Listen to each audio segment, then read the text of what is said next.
Welcome to BMW Blog and welcome to the new BMW M2 CS. Over the last 3 weeks we had this car and we drove about 4,500 kilometers across Europe, and it gave us a good insight into what we liked about the car, what we disliked, where are the upgrades over the M2 competition, which parts should an M2 competition owner take definitely to get as close to the M2 CS as they can. And of course we will touch on things like the price, certain upgrades, the performance, the interior, the exterior, and our overall feeling about what this car has to offer in comparison to the other M2s in the range. Because of course, as we know, the M2 CS is the pinnacle of the F87 lineup of M2s. There won't be a CSL, it's the CS, and that's what it is, because the car is going to be going out of production relatively soon. So what are we looking at with regards to the M2 CS right now? Let's first touch on the exterior. As you can see, the car is dressed in Misano blue. You can also get it in sapphire black, Alpine white, and it's also available in Hockenheim silver, which is a color that we saw being introduced on the M2 competition. Just to touch a little bit on the different colors. As we know, on the M2 we saw the introduction of Long Beach Blue alongside the X6M, which had the same color. This was a unique color to that car. It was a true M color, so to speak. So you could only get it on the M2 Coupe, and you could only get it on the X6M. There was no other option other than going individual. For the M2 competition, we saw the introduction of Hockenheim Silver, which is also a M specific color. You couldn't get it on any other car. And now with the introduction of the M2 CS, we have Misano Blue as the communication color.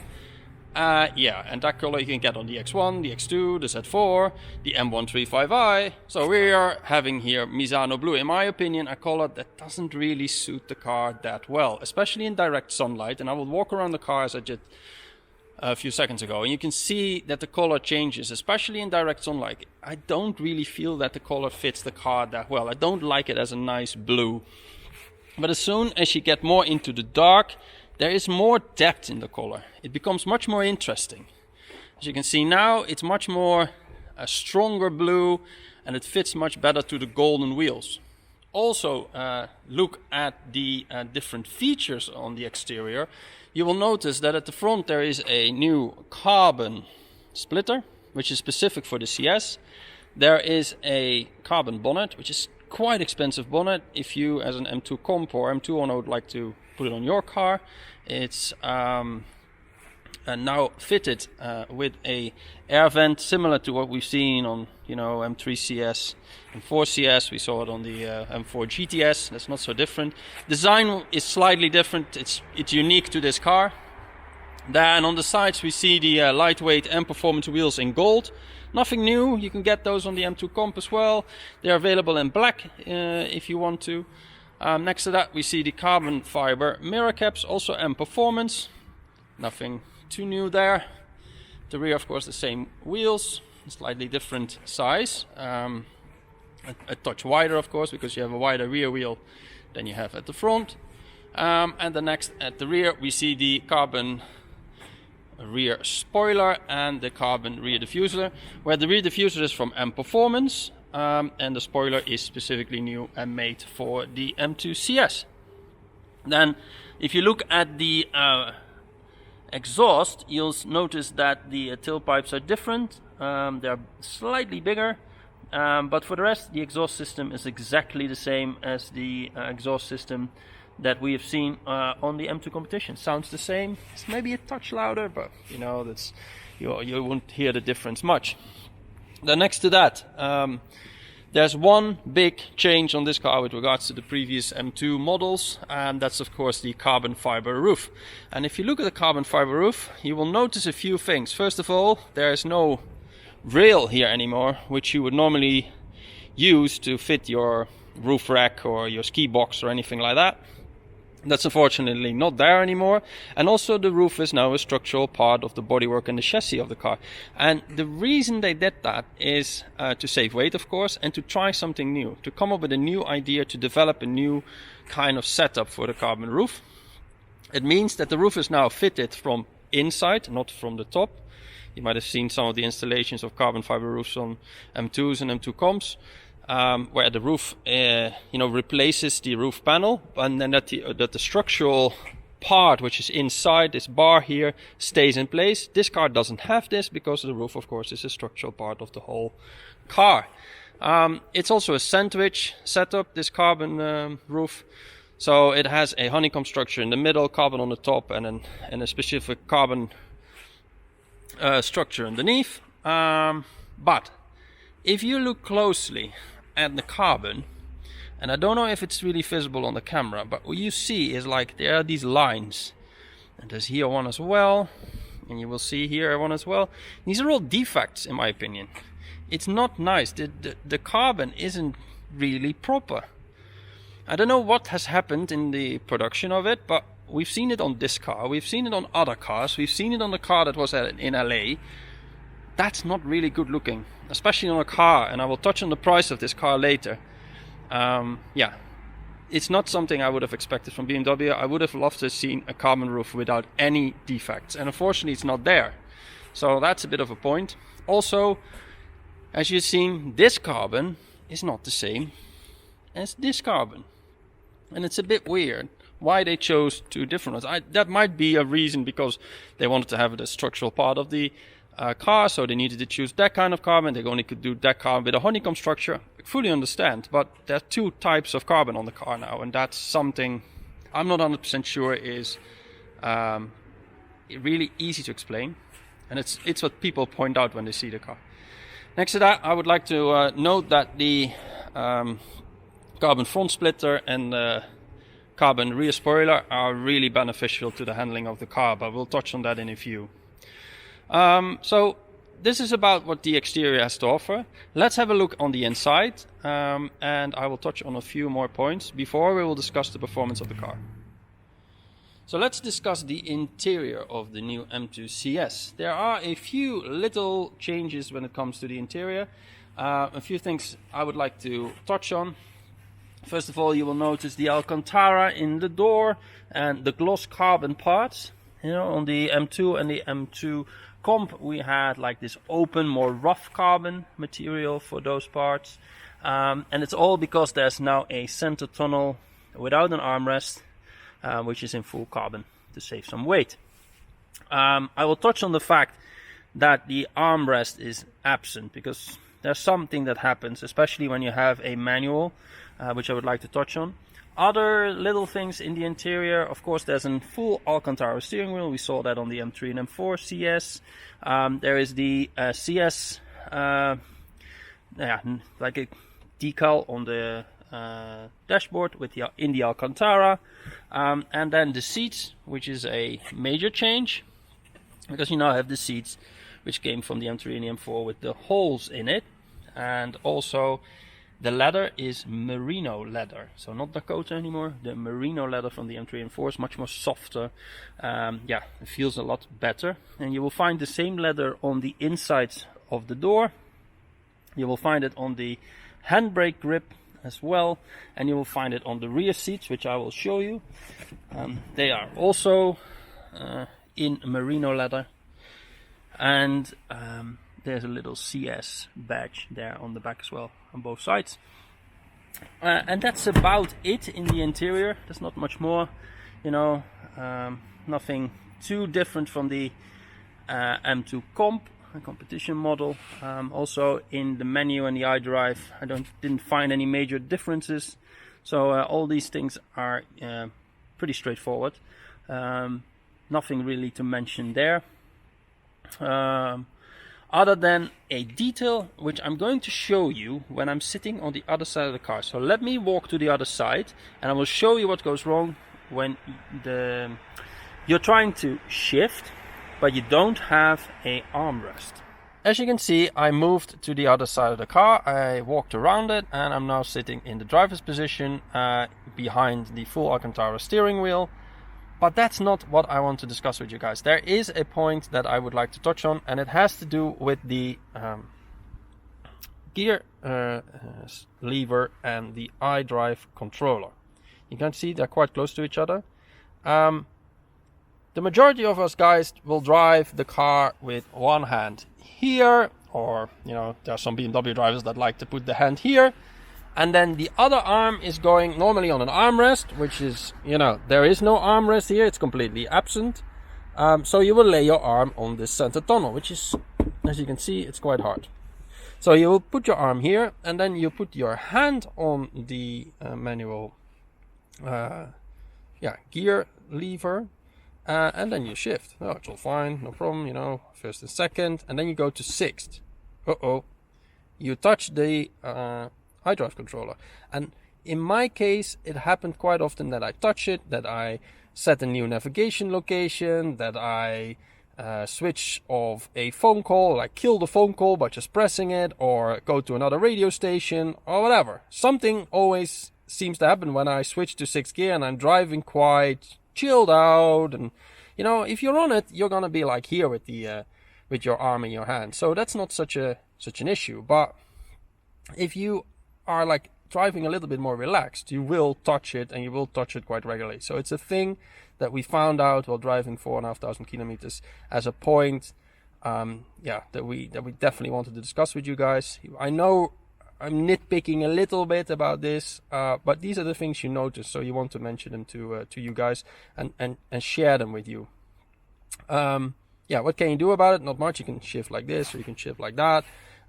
Especially longer people will have this issue because they're sitting more backwards, and the arm will be more straight in direction of the lever, and then also touching the iDrive control. If you're shorter, you're more sitting like this, and then there's less of a chance that you will touch it. But this is something that happens. I wanted to show it to you. With regards to the MDCT, of course, the throw on an MDCT, the little lever that is here, the gear selector, that that's much shorter, so you will never get anywhere close to the iDrive. But it's an interesting thing. It's a thing that we want to touch on and share with you guys. Now let's discuss some of the other things we found while driving the car, and also discuss the overall key highlights of the car in connection to its most discussed point, and that's the price. So let's go out. Let's touch on some of the things that we found and which were of interest, and then I will also give you a bit of a final conclusion and my thoughts about the sheer capabilities of this car in connection to its price tag. Now that we've looked on the inside, we discussed the exterior, it's time to look at one particular highlight of the car that brings it all together, and that is the handling. The handling of this car is everything that this car is all about, in my opinion.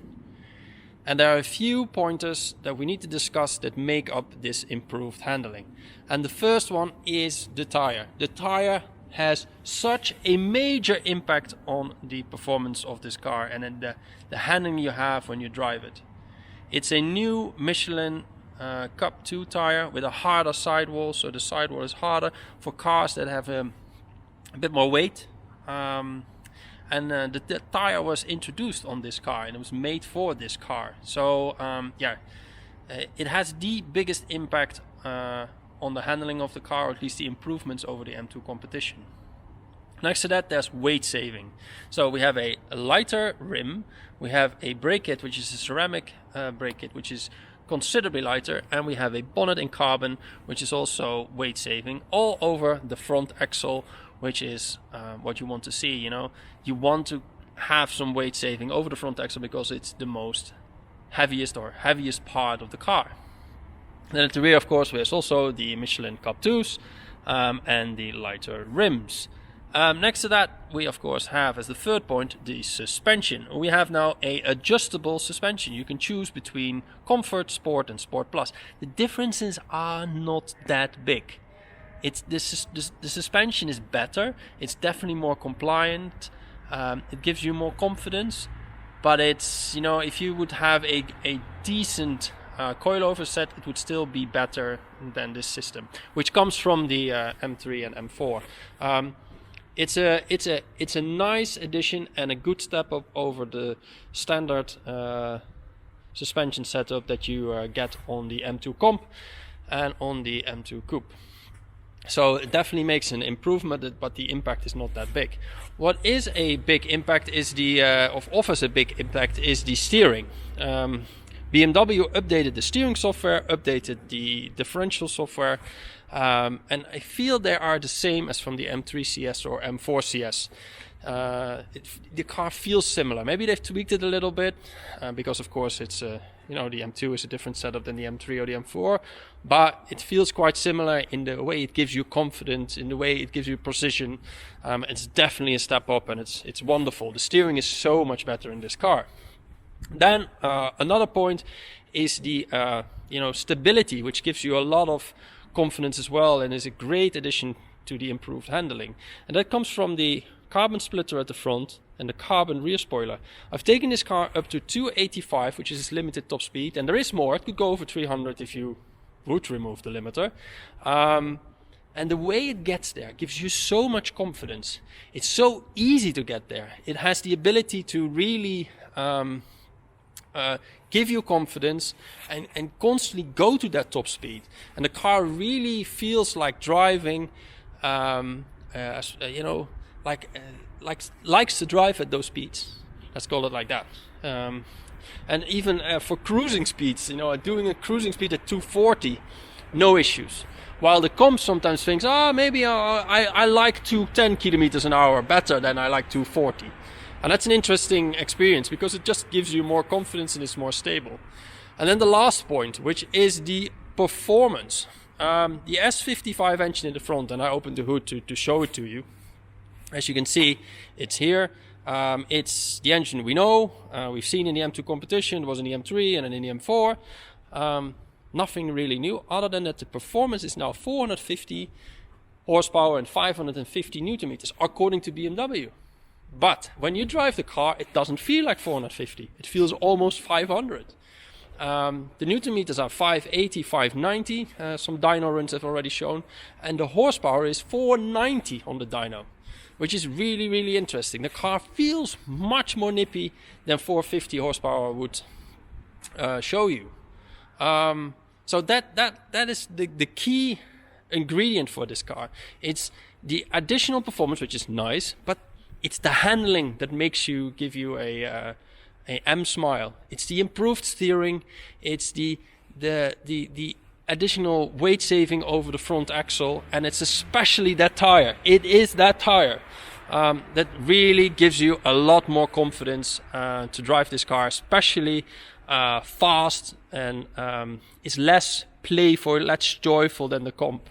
The competition had this more, you know, it was a bit more playful, especially in the rear, and this CS has the ability to a bit more planted, and especially at top speed or at higher speeds, gives you a considerably amount of confidence. But there is one thing I would like to touch on with regards to this car, and that's something many people have discussed before. So let me close the hood and then give you my final thoughts and touch on this particular point. To conclude my story, there is one point I want to discuss with you guys, and that is the price. The car you see in front of you costs in Europe, with sales tax, which is 16%, 106,000 euros. So it's a lot of money for a M2. And if you then look through the car and you think, can I do this differently? Yes, you can. What if you buy a M2 competition, which is roughly 35,000 euros less? You know, it depends a bit on the spec, but that's a bit the rough price tag where you are, you know. You can make it a little bit, the difference can be a bit smaller, of course, I know. But what you can do is buy yourself an M2 comp, get yourself these tires, maybe these rims if you like them. They save some weight and they're pretty reasonably priced. Get yourself the rear spoiler on an M2 comp, get yourself the front splitter, And if you feel like you can go for the mirror caps, or you can go for a bonnet, or you can go for the M Performance roof, whatever, you can add things if you would like to. You can get the Alcantara steering wheel, whatever. But then you already are at a package that is getting awfully close to the M2 CS in front of you. Yeah, of course, it doesn't have this suspension setup. But even that, if you would love to, there's an M Performance suspension available for the M2 Comp. So what are we looking at here is a M2 CS, which is limited. They said to 2,200 pieces, but I don't know if they made so many. Has a really hefty price tag. But for anyone that's in the market to buy an M2, I would say don't go for the CS. Buy yourself a competition. Get yourselves those tires, maybe those wheels, definitely the carbon parts on the front and the back. Maybe get yourself the diffuser to make it nice. And then if you feel like, buy some of the other parts as well. Of course, the roof you can't get, but some of the other things you could potentially get. And then you have a package that is as enjoyable as the CS, gives you a lot of fun and M smiles, gives you almost 85 to 90% of the performance. And then if you feel like, you can say, oh, we'll add an M Performance suspension as well, or maybe I'll add the carbon fiber roof from M Performance. And then the car, you bring the car even further. You can even take the M Performance bonnet, which is available. So you can get awfully close to the CS and get the same kind of performance out of the car as the CS offers. And I think that is the biggest problem with this car. The competition as a package is much better price-wise when you look at what you get back from it. This car is simply too expensive. If it would cost 90, 95, I would say, yes, I can understand it. But 106, and I understand it has the ceramics and it has almost every specification you can opt for this car. But still, an M2, which is over 100,000 euros, is a hell of a lot of money.